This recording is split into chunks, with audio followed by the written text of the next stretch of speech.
We continue reading from chapter 7 of the Gospel of John, but today we will read verses 40 to 52. However, the discussion about the identity of Jesus continues. There is a dispute among the people. Is Jesus the Messiah? Is he the Christ? Is he the anointed one, or is he not? And there is confusion, and there is anger, and there is disharmony among the people. Some believe that Jesus is indeed the Christ because of his person.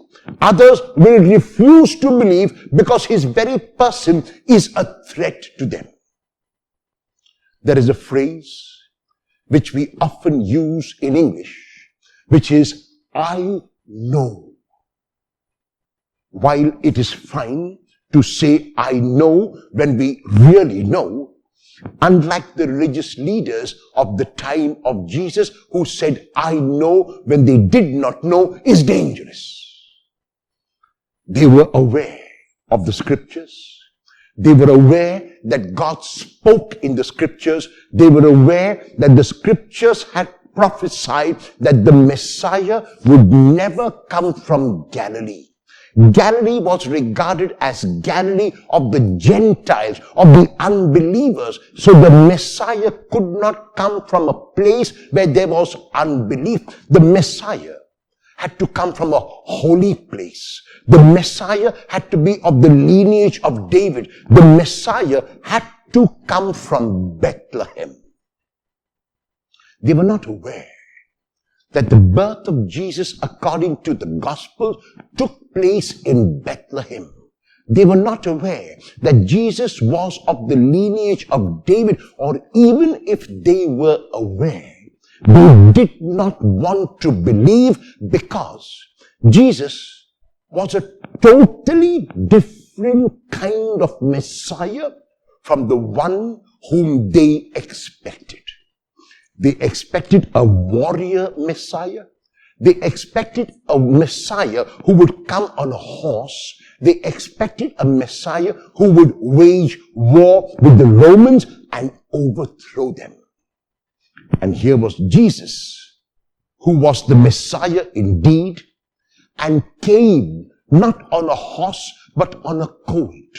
Came not to overthrow Romans or anyone else, but to love them with compassion and unconditional love. He came not to condemn people for the sins that they were committing, but to tell them that no matter how sinful they were loved by an unconditional God who was Father and Mother.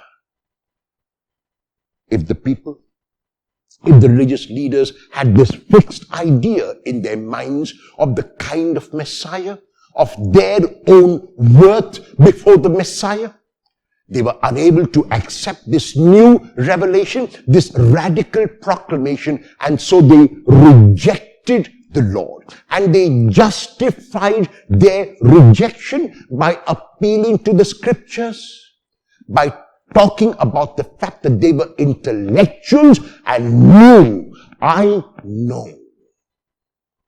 There are times in our lives when we use this phrase, I know, and if we use it about something which we are definite about, it is fine.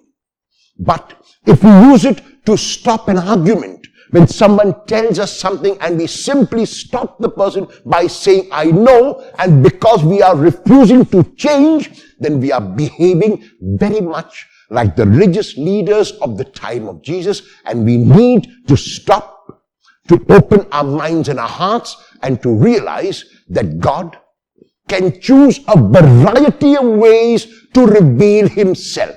That God doesn't necessarily reveal himself in the way I think God will.